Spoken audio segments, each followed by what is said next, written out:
नमस्कार मंडळी. वजन तर कमी करायचंय पण जिमला जायला वेळच नाहीये. काहीच टेन्शन नाही.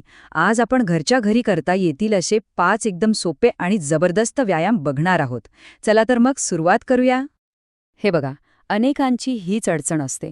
वजन कमी करण्याची इच्छा तर खूप असते, पण एक तर जिमला जायला वेळ नसतो किंवा जाणं जमतच नाही. जर अशीच काहीशी परिस्थिती असेल तर अजिबात काळजी करू नका, कारण यावर एक मस्त उपाय आहे. हो, अगदी खरंय. जिममध्ये न जाता सुद्धा फिटनेसची ध्येय नक्कीच गाठता येतात. आज आपण असेच 5 पॉवरफुल व्यायाम बघणार आहोत, जे अगदी आरामात घरी करता येतात आणि ज्यांच्यामुळे वजन नियंत्रणात आणणं सोपं होतं. कोणताही व्यायाम सुरू करण्याआधी योग्य वॉर्मअप आणि स्टॅमिना बनवणं खूप महत्वाचं आहे. तर चला आपल्या पहिल्या टप्प्याकडे जाऊया, जो आपलं शरीर पुढच्या व्यायामांसाठी तयार करेल. आणि आपली सुरुवात होतीये एका एकदम क्लासिक व्यायामानं. तो म्हणजे जम्पिंग जॅक्स. हा व्यायाम तर आपल्या सगळ्यांनाच माहिती आहे, नाही का? आणि हो, वर्कआउट सुरू करण्यासाठी हा एक बेस्ट ऑप्शन आहे. आणि याचे फायदे तर ऐका, जबरदस्त आहेत.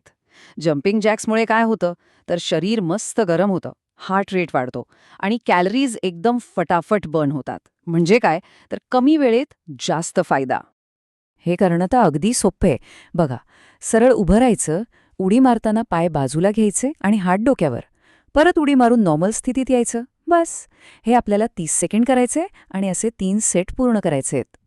चला, आता वळूया आपल्या दुसऱ्या व्यायामाकडे, हाय नीज. हा व्यायाम खास करून स्टॅमिना वाढवण्यासाठी आणि पोटाच्या मसल्सना टार्गेट करण्यासाठी ओळखला जातो. बरं. हाय नीजमुळे स्टॅमिना तर वाढतोच, पण याचा डायरेक्ट इफेक्ट पोटावरच्या फॅटवर होतो. त्यामुळे पोट, कंबर आणि मांड्या स्लिम व्हायला खूप मदत मिळते. हे कसं करायचं? तर एका जागी उभं राहून पळल्यासारखं करायचं आणि एक एक करून गुडघे छातीपर्यंत वर आणायचे. हे सुद्धा आपण 30 सेकंद करणार आहोत आणि याचेही 3 सेट्स करायचे आहेत. ओके, तर आता आपण वर्कआउटच्या पुढच्या टप्प्यात आलोय. इथे आपण लक्ष देणार आहोत शरीराच्या कोर मसल्सवर, म्हणजे पोटाचे आणि पाठीचे स्नायू मजबूत करण्यावर. आणि जेव्हा विषय येतो कोर स्ट्रेंथचा, तेव्हा प्लँकपेक्षा भारी व्यायाम दुसरा नाही. हा दिसायला जरी सोपा वाटत असला ना, तरी खूप म्हणजे खूपच प्रभावी आहे. प्लँकचे फायदे तर कमाल आहेत. एकतर पोटावरची चरबी कमी होते, पाठीचे स्नायू मजबूत होतात आणि सगळ्यात महत्त्वाचं, आपलं बॉडी पोस्चर सुधारतं. प्लँक करताना काय करायचंय? तर कोपर आणि पायांच्या बोटांवर शरीराचा पूर्ण भार द्यायचा आणि बॉडी एकदम सरळ रेषेत ठेवायची. ही पोझिशन फक्त 20 ते 40 सेकंड होल्ड करायची आहे. एक गोष्ट लक्षात ठेवा, कंबर ना खाली वाकली पाहिजे ना जास्त वर गेली पाहिजे. शरीर अगदी फळीसारखं सरळ हवा. आपला चौथा व्यायाम आहे स्क्वॉट्स, म्हणजे आपल्या साध्या बैठका. शरीराच्या खालच्या भागासाठी हा एक बेसिक पण खूप महत्त्वाचा व्यायाम आहे. स्क्वॉट्समुळे मेटाबॉलिझम तर बूस्ट होतोच, ज्यामुळे पोट, कंबर, पाय आणि हिप्सवरची चरबी कमी व्हायला मदत होते. आणि इतकंच नाही तर संपूर्ण बॉडी टोनिंगसाठी हा एक नंबर व्यायाम आहे. स्क्वॉट्स करताना पायांमध्ये खांद्याइतकं अंतर ठेवा. आता कल्पना करा की तुम्ही एका खुर्चीवर बसताय, तसं मागे हिप्स ढकलून खाली बसायचे. पाठ सरळ आणि छाती ताठ ठेवायची. आणि मग परत वर या.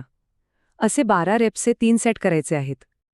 ओके, तर स्क्वॉट्सने लोअर बॉडी मजबूत झाली. आता वेळ आहे आपल्या वर्कआउटच्या शेवटच्या आणि सगळ्यात चॅलेंजिंग टप्प्याची. हा एक असा व्यायाम आहे जो पूर्ण शरीराला कामाला लावतो आणि फॅट बर्निंगचा स्पीड वाढवतो. आणि आपला शेवटचा व्यायाम आहे माउंटन क्लाइंबर्स. फॅट बर्निंगसाठी हा एक सुपरफास्ट व्यायाम आहे, जो आपल्या वर्कआउटला एक परफेक्ट फिनिशिंग टच देईल. या व्यायामाची खासियत म्हणजे हा संपूर्ण शरीरावर काम करतो. फॅट बर्न करण्यासाठी हा खूपच फास्ट आहे आणि विशेषतः पोट, हात आणि पाय टाईट करण्यासाठी तर एकदम जबरदस्त आहे. हे कसं करायचं तर पुशअपच्या पोझिशनमध्ये या. आता एक एक करून गुडघा पटकन छातीकडे आणा. हे आपल्याला 20 सेकंद करायचंय आणि याचे 3 सेट पूर्ण करायचेत. इथे स्पीड मेंटेन करणं खूप महत्वाचं आहे, हे लक्षात ठेवा. तर हा आहे आपला complete home workout plan. Jumping jacks, high knees, plank, squats आणि माउंटन क्लाइंबर्स. इथे तुम्हाला संपूर्ण रुटीन एकाच ठिकाणी दिसेल. याचा एक स्क्रीनशॉट काढून ठेवला तर रोज फॉलो करायला एकदम सोपं जाईल. मग विचार काय करताय? आजपासूनच आपल्या शरीराला निरोगी ठेवण्याची सुरुवात का करू नये? हे सोपे व्यायाम फिटनेसच्या प्रवासात नक्कीच खूप मदत करतील. चला, सुरुवात करा आणि स्वतःच फरक अनुभवा.